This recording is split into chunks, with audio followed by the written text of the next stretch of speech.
Fala aí pessoal, sejam muito bem-vindos a mais um vídeo da Dinai. No vídeo de hoje a gente vai falar do segmento de fundos imobiliários mais defensivos que a gente tem na bolsa. Nós vamos falar do segmento de galpões logísticos, que por serem grandes áreas, muitas vezes de 20, 30 mil metros quadrados e muitas vezes localizadas estrategicamente, acabam trazendo um grau maior de segurança para esse tipo de fundo imobiliário. Afinal, é muito caro e também trabalhoso sair desse tipo de galpão para ir para outro galpão. E com o relatório do Itaú sobre o segmento no primeiro semestre desse ano, a gente vai analisar os principais pontos de galpões logísticos. Então, se você aí tem fundo imobiliário de logística na carteira, não perde nada, já coloca o vídeo no vezes 2 e bora lá para o vídeo de hoje. Mas antes, já se inscreve no canal, bate no sininho para não perder nada. Esse aqui é o relatório, então, do Itaú falando sobre fundos imobiliários no primeiro semestre de 2025 referente aos galpões logísticos.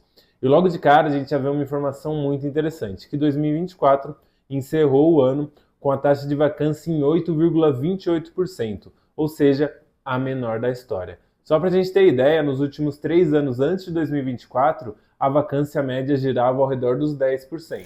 Antes de entrar nos galpões logísticos, aqui a gente tem a divisão do IFIX, do Índice de Fundos Imobiliários, que é composto por 117 fundos, e o segmento de logística é o segundo segmento mais presente no IFIX. Só perde para os fundos de papel, que representam 40% e logística 15%. Agora sim, entrando nos fundos de logística, a gente tem que entender que as principais regiões onde esses fundos estão são São Paulo, Rio de Janeiro e Minas Gerais, com destaque, é claro, para São Paulo, que acaba sendo o maior centro consumidor do país. Então a gente pode ver nessa tabela que São Paulo tem o maior estoque total de galpões, com 14 milhões de metros quadrados, 14,5 milhões. O Rio de Janeiro, 2,8 milhões e Minas Gerais, 3,3 milhões.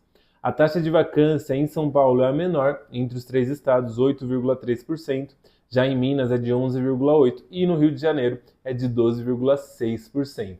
E essa vacância maior no estado do Rio é explicada principalmente pela violência que acaba afastando algumas empresas e também pela desindustrialização do estado. Então muitas empresas acabaram saindo de lá, ou faliram, ou saíram até por causa da questão da segurança pública e, querendo ou não, a vacância acaba sendo um pouco maior. Quando a gente olha aqui para a absorção líquida, todos os três estados aqui têm boas absorções líquidas. O que é isso? É nada mais nada menos do que a soma entre o que foi alugado e o que foi devolvido aos inquilinos. A gente pode ver que a absorção líquida em todos os estados foi positiva.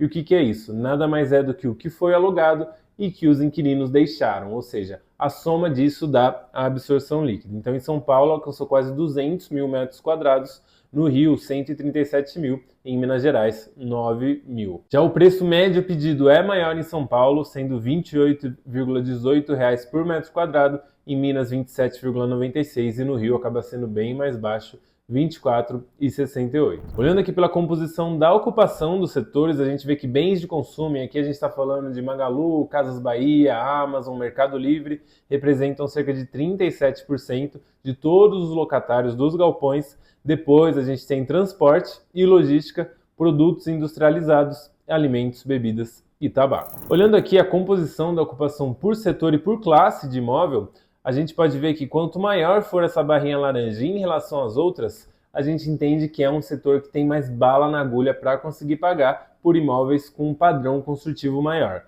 A ou mais do que isso. Então, os segmentos de bens de consumo e transporte e logística, sim, estão bem posicionados.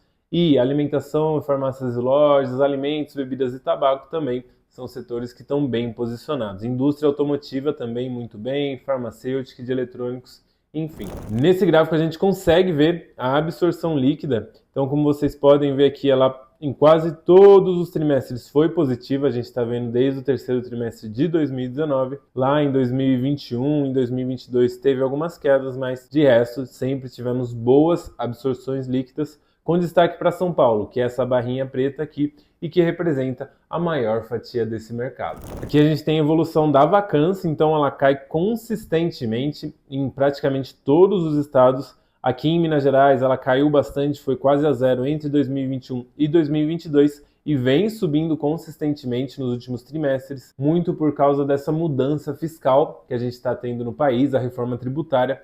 Então, um grande atrativo da região de Minas Gerais era um incentivo fiscal, ou seja, as empresas pagavam menos para estar ali.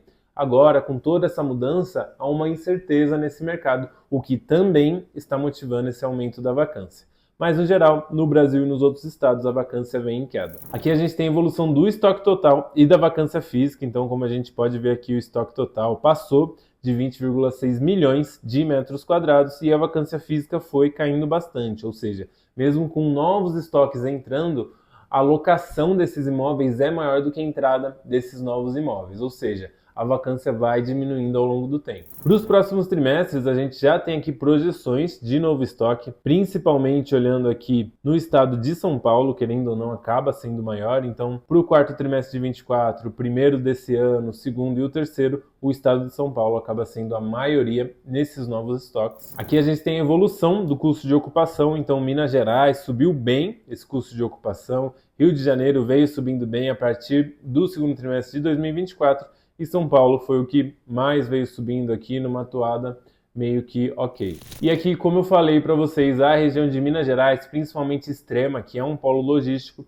tem observado um aumento do estoque total e também da vacância. E como eu avisei vocês, essa evolução se dá por alguns motivos, sendo o principal deles a isenção fiscal que o município passou a oferecer. Nos últimos 12 meses, o segmento de galpões logísticos caiu relativamente bastante, cerca de 12,6%, caiu menos do que de escritórios, shoppings e fundos de fundo. O preço sobre valor patrimonial do segmento está bem descontado em 0,72, ou seja, há um desconto médio de 28% em cima desses fundos imobiliários. E aqui a gente consegue ver uma tabela bem legal. No eixo horizontal a gente tem o preço sobre valor patrimonial e no eixo vertical o dividend yield. A gente pode ver que os fundos que estão menos descontados acabam apresentando um dividend yield menor, o que é normal, afinal, conforme a cotação vai aumentando, o dividendo que é pago ele vai sendo dividido por um valor maior, ou seja, o dividend yield tende a diminuir mesmo. Mas a gente consegue ver que os fundos de maior qualidade hoje estão aqui nessa ponta, ou seja, eles têm um desconto menor frente a fundos que têm mais riscos ou têm menor qualidade. Então, o BTLG, o HGLG, o XPLG11 e o BRCO, até o KNRI, que na verdade é um fundo híbrido, mas está aqui por ter quase metade em galpões logísticos, são bons fundos imobiliários que têm um bom fundamento, tão bem localizados. Bom, pessoal, esse foi o vídeo de hoje. Espero que vocês tenham gostado. Tentei passar pelos principais pontos do segmento de galpões logísticos, mas agora eu quero saber de você aí. Você já investe em fundos imobiliários de logística? Se sim, me fala qual que é o seu preferido, me conta aqui nos comentários. Já segue o canal e deixa sua curtida também. E até a próxima.